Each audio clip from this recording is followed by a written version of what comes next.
Hello, this is Gail Nettles with Beaded Jewelry Diva. Today we're going to make this lovely bracelet.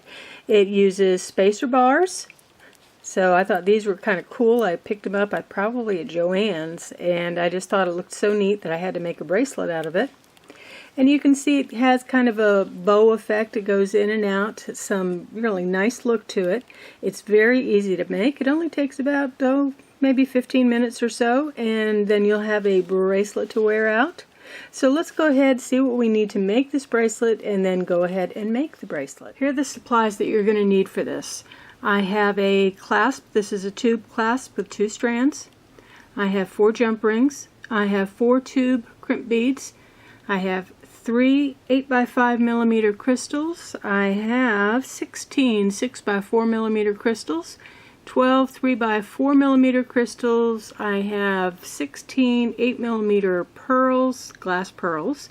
I have 4 spacer bars. These are dual spacer bars, so one set at the top, one set at the bottom.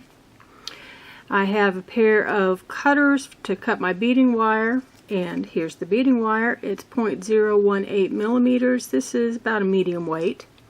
I have a pair of crimping pliers, 2 pairs of regular pliers for attaching the jump rings, and a couple of these little bead stoppers to use. So, that being the case, we'll get started making this bracelet. I started off by cutting 2 lengths of the beading wire, approximately a foot long each. I have gone ahead and attached the jump rings to the clasp, and I also went ahead and started by attaching one of the beading wires to a jump ring. I'll show you how I do it with the other one. I take the beading wire, put on a crimp tube, go ahead and put it through the loop of the jump ring, then feed the beading wire back down through the crimp bead. Okay, and what I usually end up doing a little bit is tightening it up with the pliers, just pulling slightly to just go ahead and get a little bit more tension until they're both about equal. Let's see, need to pull this one just a little bit more.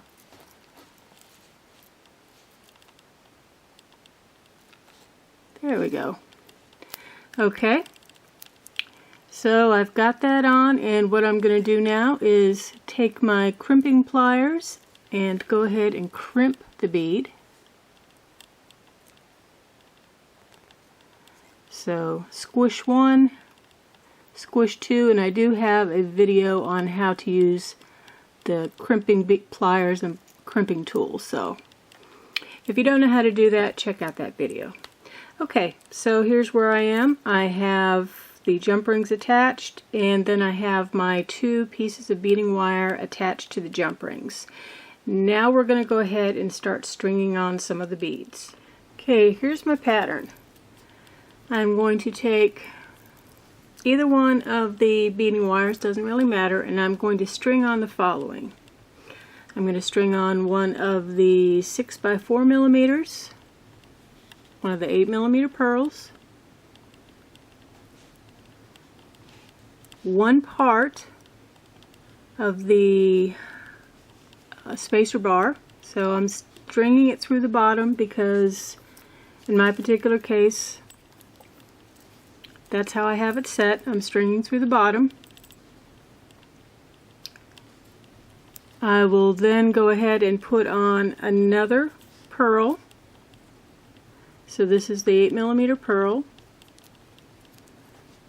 another one of the 6x4mm, and then a 3x4mm. So I've got that on. What I'm going to do is attach one of the stoppers so that my beads don't fall off, and I'm going to go ahead and do the same pattern to this second piece of wire. So I've got the 6x4 and a pearl. Now here comes the kind of a tricky part. You have to make sure to get your wire through the top edge of your spacer. Now sometimes it's way too easy to go ahead and twist them so that they go in the wrong direction, and like you end up with I don't know, one going down and the other being twisted. So just be real careful on this step to begin with, because once you get your first spacer on, the rest of them tend to be pretty easy. Now don't worry about this part right here where I've got the wire sticking out. I will take care of that before we're done. Okay, so let's get all those beads back. I need an 8mm. See if I can get that through. Try the other side. Pearls don't want to work with me today apparently. Well, let's try another one real quick. Okay, so we've got the pearl, we've got the 3x4 and, excuse me, the 4x6 and then the 3x4. So that's how it looks so far. Now here comes the fun part. We're going to go ahead and take both of these wires. So I'm going to take the stopper off. Take the end of both of these wires and put it through the big, I think it's the, what, 8x10? So you want to put them both through. So it's going to bow up some. And you have to wiggle it around a little bit. But this is what it's going to look like. It's going to bow up. Now on the other side, we're going to go ahead and do the exact same thing. We're going to put the 3x4s, the 4x6s, the pearls, then we're going to put another spacer. So in other words, we're kind of reversing what we did this time. I'm going to go ahead and put the stopper on one so that the beads do not fall out. And then the other one I'm going to work with. So the pattern is again the 3x4s, the 4x6, the 8mm,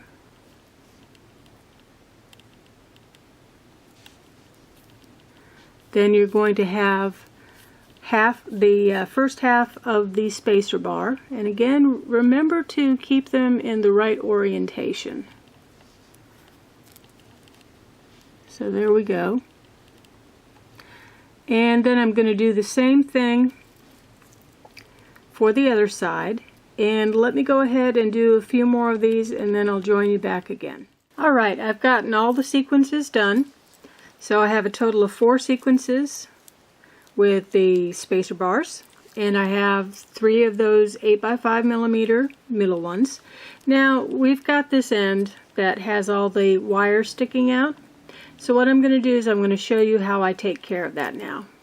I'm going to take a pair of pliers because pliers make this a whole lot easier, and I'm going to go ahead and put the wire through the first bead. So it's through the bead. Then I'm going to go ahead and put it through the pearl till it comes out the other side of the pearl. There we go. And then what I'm going to do now is I'm going to cut it. So you want to be very, very careful when you do this that you don't get the main part of your wire. But let's see, my cutter does not want to work. I'm just not having any luck today, am I? There we go. Okay, so I've got that part and it sits all nice now, so I don't have to worry about stuff sticking out. I'm going to go ahead and do this other side and then I'll be right back. Okay, I've got both ends done, so they're all nice and even now. So what I've been doing is I've just been moving these beads up. So I'm taking some and I'm grabbing them and I'm moving them. So you can see I've got a bunch of wire here, and I'm just moving them bit by bit. And the reason I'm doing it this way is I don't want these ends to come popping out again. So just go ahead and move them up.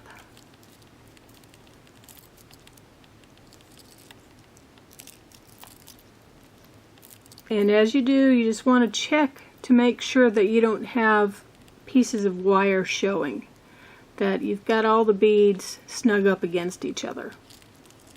And being snug also helps to accentuate that bow effect.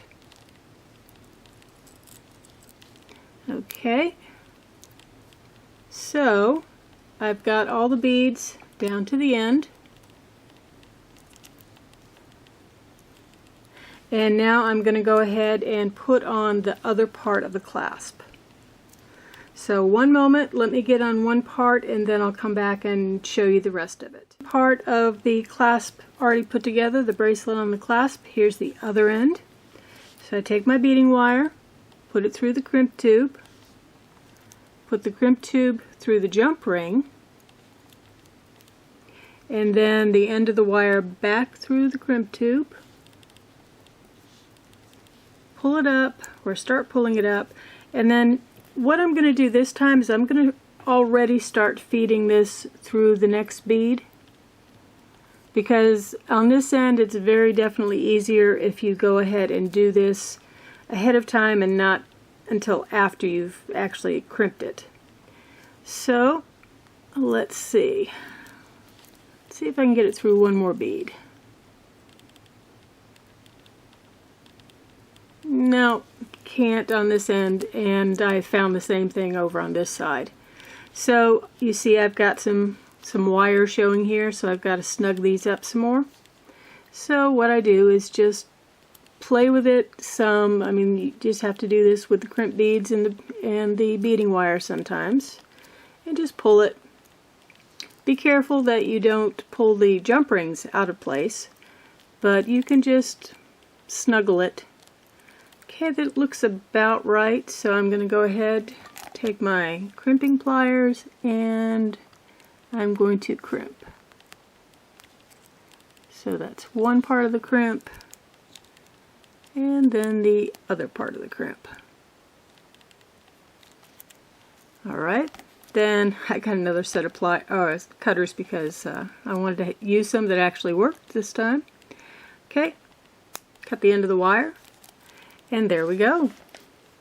We have, how about I turn it right side out instead of inside out. Here you go. Here is a wonderful bracelet. It's a lot of fun to make and it's very pretty to wear. It's something that people look at and go ooh and ah and think, oh my gosh, that's really hard to make, but it's very, very easy. You should be able to put this together in probably 10-15 minutes. And then just wear it out. Enjoy the compliments. So, I hope you've enjoyed this. This is Gail Nettles with Beaded Jewelry Diva. Stop by my website, beadedjewelrydiva.com. Don't forget to subscribe to my YouTube channel so that you never miss a beading video. Have a wonderful day and see you later. Bye.